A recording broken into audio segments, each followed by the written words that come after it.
Why you wouldn't survive World War 3-4-16 a.m. Your phone vibrates hard enough to rattle the nightstand. The screen lights up, then flickers, then goes black.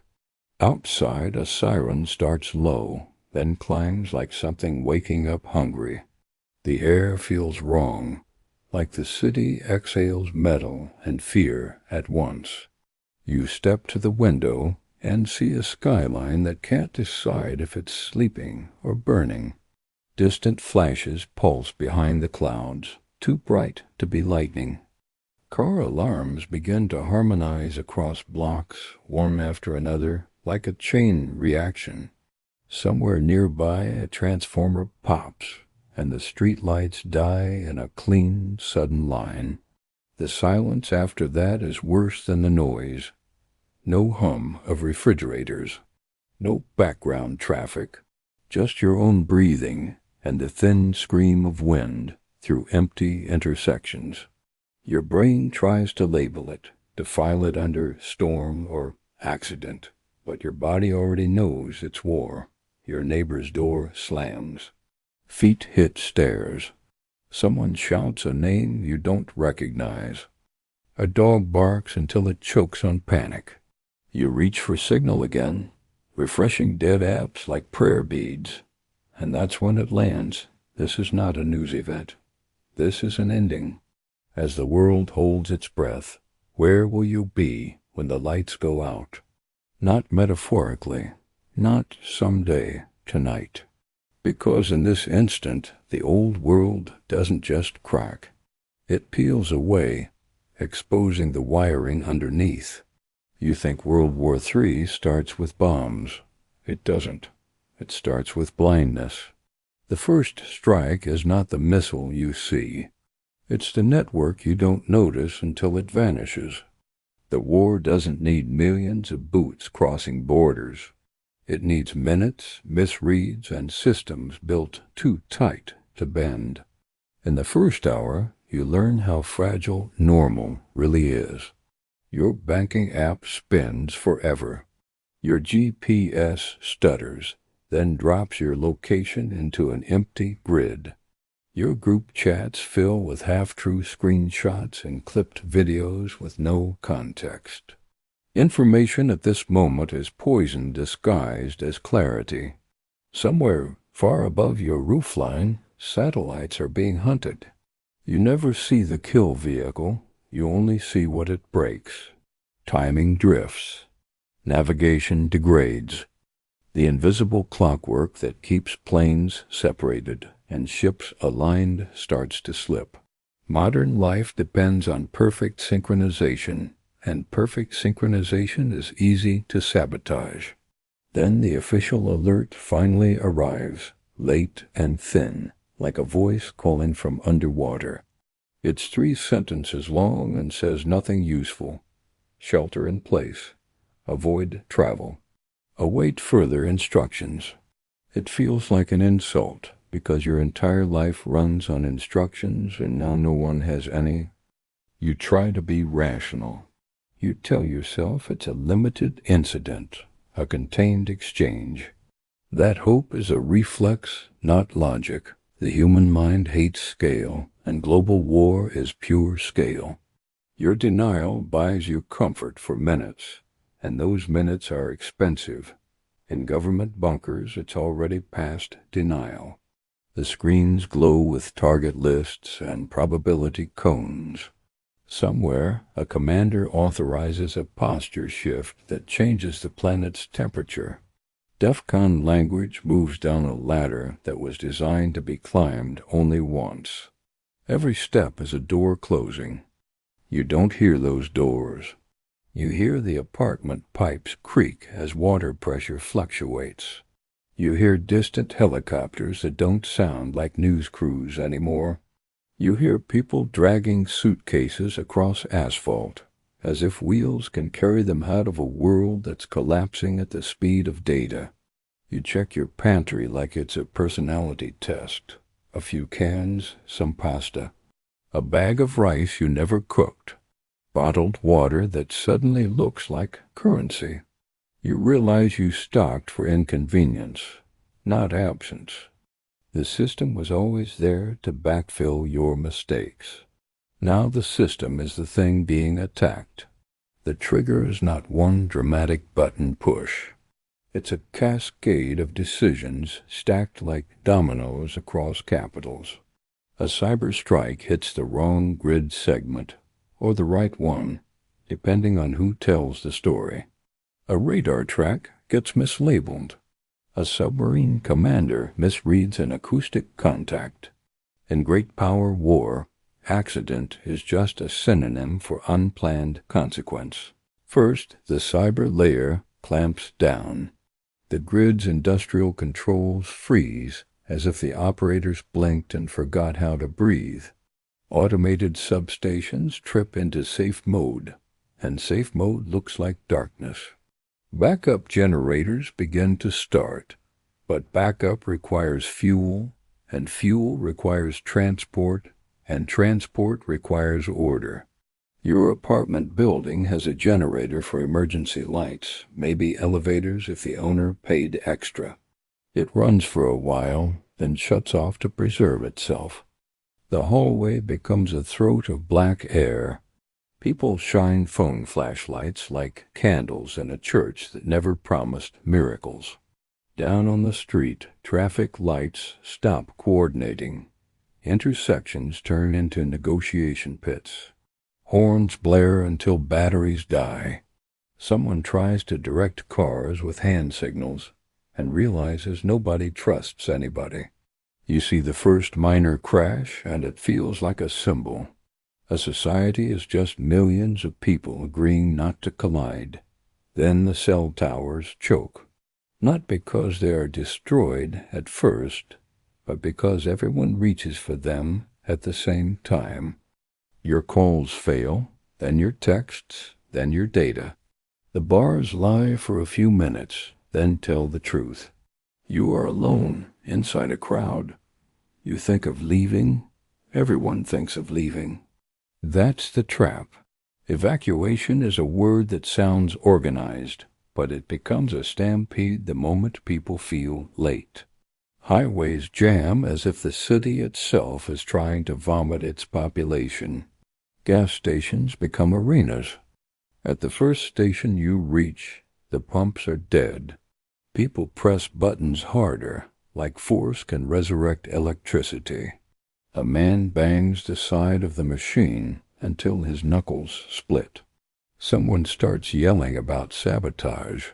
Someone else yells about hoarding. A third person just stares, calculating how fast hunger makes strangers dangerous. Inside the convenience store, shelves are stripped in minutes, not because of shortages, because of fear. Fear buys everything and pays in violence. You watch a woman cradle bottled water like a newborn. You watch a teenager sprint out with an armful of snacks, eyes wide, not proud, just programmed. This is the first shift, the first quiet slide from civilized to primal. It doesn't happen after bombs. It happens after trust fails. Your neighbors don't become monsters. They become human under pressure, and that's often worse. A rumor ripples through the line of cars. A strike hit the port. A strike hit the airport. A strike hit a refinery. The problem is, all three are plausible. Modern war doesn't need to destroy you directly. It needs to cut your arteries and let you bleed out slowly.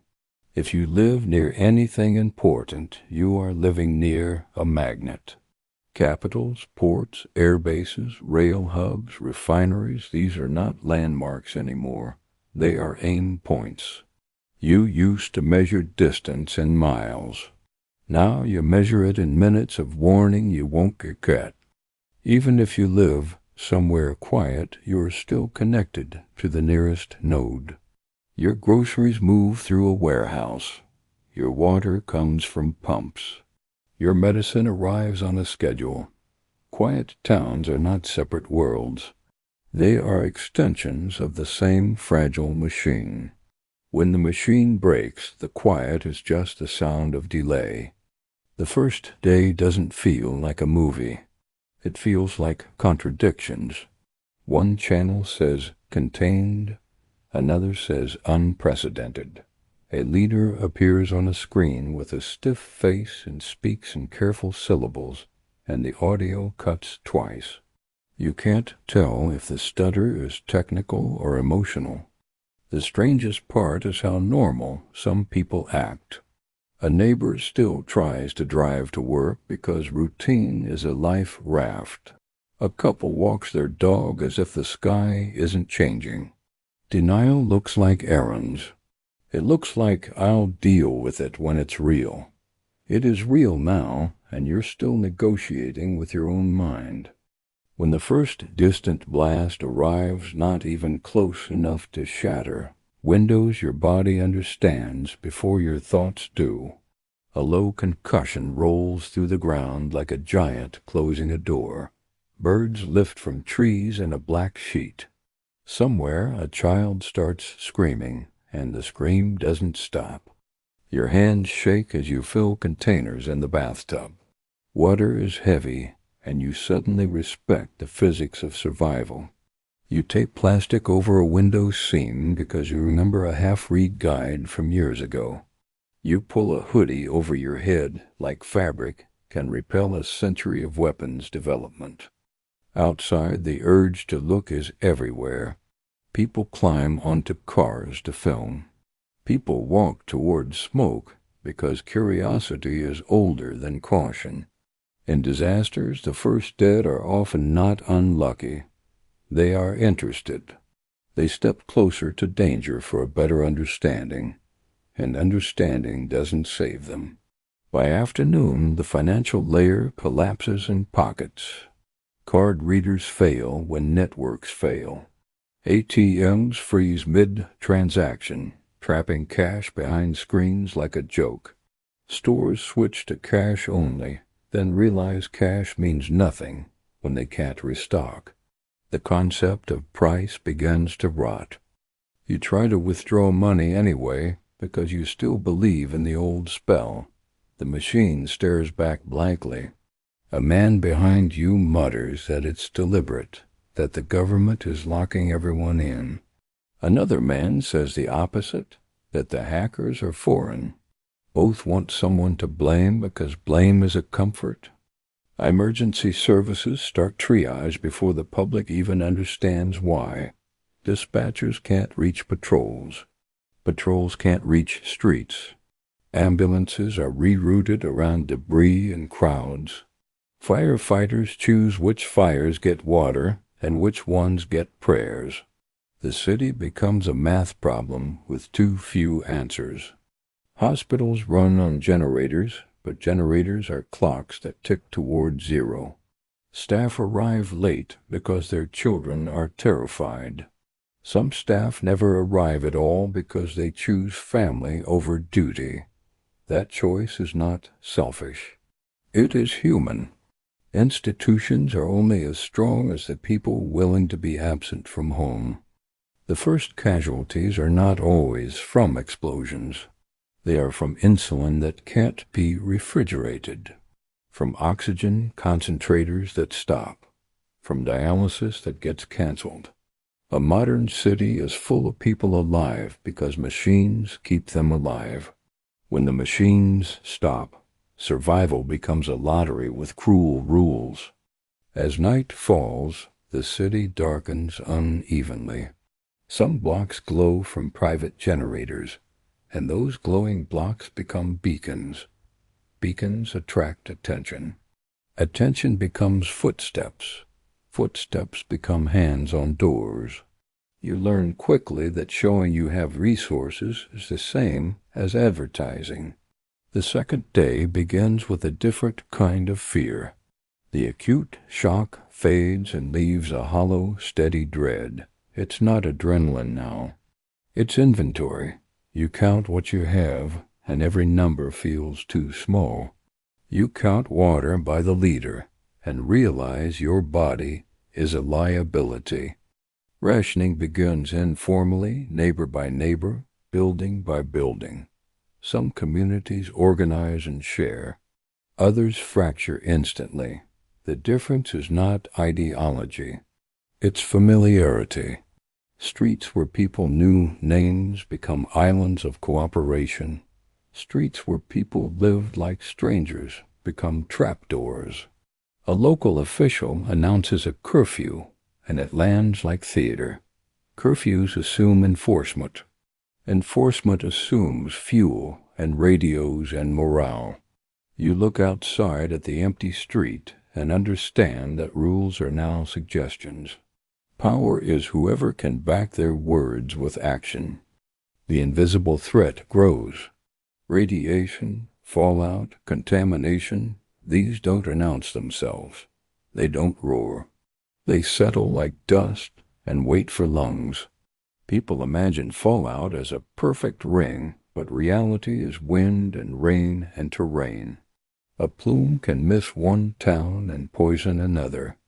You consider leaving again, and you imagine open roads.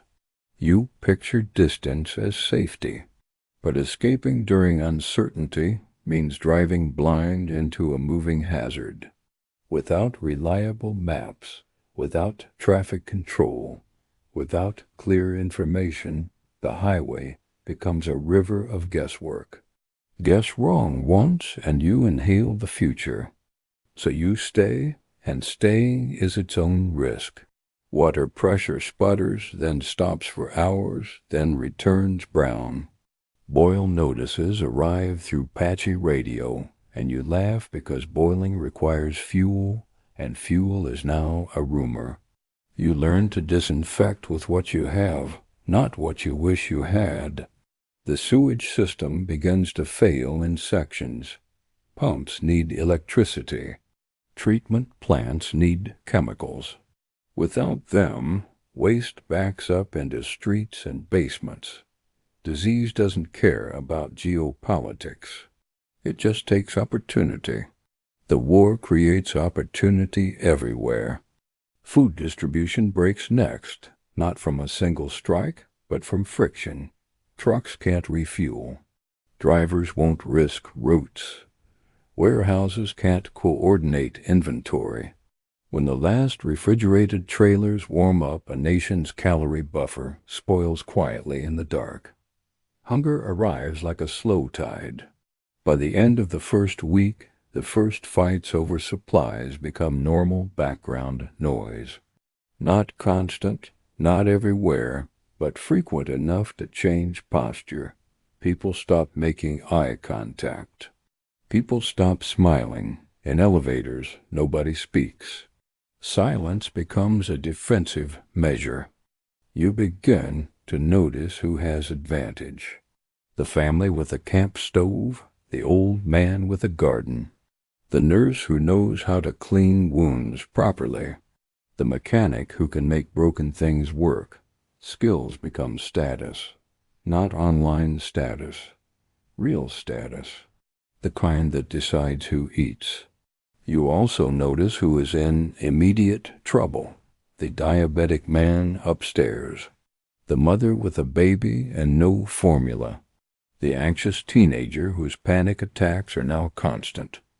War doesn't just kill bodies. It erodes minds until people become unpredictable, and unpredictability is contagious. Outside armed presence increases, but not uniformly. In some areas, military vehicles roll through like reminders. In others, nothing comes at all. The state is not a single organism. It is a patchwork of capacity, and capacity gets bombed, hacked, and exhausted. A radio broadcast mentions Article 5 in a tight voice. Alliances activate like gears, grinding. Retaliatory strikes occur in response, and response becomes the only language left. The geopolitical map shifts faster than public comprehension. You are living in the consequences of meetings you never attend. Overseas, ports close. Insurance markets panic. Shipping lanes reroute. Undersea cables are cut in places you can't pronounce, and you feel it as lag and silence. The global economy is not a concept anymore. It's the reason your pharmacy has empty shelves. In the second month, the new normal hardens. People stop waiting for a specific date when help arrives. They stop saying soon. They stop using future tense. Plans shrink to hours and meals and nights. The calendar becomes meaningless when the infrastructure of timekeeping is damaged. Those who prepared are not comfortable. They are just less desperate. Their supplies buy them options. Their options buy them time. Time buys them adaptation. Everyone else is forced to improvise under stress, and improvisation under stress is where fatal mistakes breed. The black market looms like mold. Fuel is traded in alleyways in unmarked bottles. Batteries become valuable enough to steal. Antibiotics become worth more than jewelry. A new economy forms around what keeps you alive, and it is brutal in its honesty. You learn quickly that group size is a weapon. Alone, you are easy to pressure. In a small trusted circle, you can watch and rest in shifts. But trust is hard when everyone is hungry. The wrong person inside your circle is more dangerous than a stranger outside it. Security becomes routine. You reinforce locks, not because you want to fight, but because you want to discourage. Most violence is opportunistic. Make yourself inconvenient, and you survive longer. Make yourself visible, and you become a story people tell while taking your things. Some neighborhoods turn into cooperative camps, sharing tools and cooking in batches. Others become silent fortresses with curtains drawn. Both strategies have costs. Cooperation risks betrayal. Isolation risks being overwhelmed. There is no perfect approach, only trade-offs in a shrinking world. The air remains uncertain. Some days smell like smoke and plastic. Other days smell like wet concrete and dust. You start to recognize the scent of burning electronics. You start to recognize the taste of anxiety in the back of your throat. Your senses become instruments again, not entertainment. Then comes the health cascade. Minor cuts become infected. Stomach sickness spreads through buildings because water sanitation fails. People become weak, then reckless. Hospitals stop being places you go to get fixed. They become places you go to be sorted. Radiation sickness is not the cinematic instant death people fear. For many, it is nausea, weakness, confusion, then slow collapse. The body becomes a clock that was exposed to something it cannot repair. In that timeline, survival is not about heroism. It's about not being exposed in the first place. You try to follow guidance, but guidance is fragmented. One official says shelter, another says evacuate. A third says nothing at all for days. The vacuum fills with influencers, conspiracies, and confident liars. A calm voice on a shortwave radio becomes more valuable than 1,000,000 panicked posts. Information becomes a battlefield you didn't train for. Deep fakes appear. Old footage resurfaces labeled as live. Enemy propaganda spreads because it doesn't need to convince everyone. It just needs to confuse enough. Confusion causes bad movement, and bad movement creates casualties. You realize the most dangerous time is not always the strike, it's the transition. The moment when services fail, but people still behave like they exist. The moment when traffic jams form near potential targets. The moment when crowds gather at distribution points that may never open. Because in World War III, the second war is internal. It's the war against scarcity, stress, and each other. Governments try to keep order with emergency laws, ration cards, and checkpoints. But control is limited by logistics. Paper plans burn just like buildings.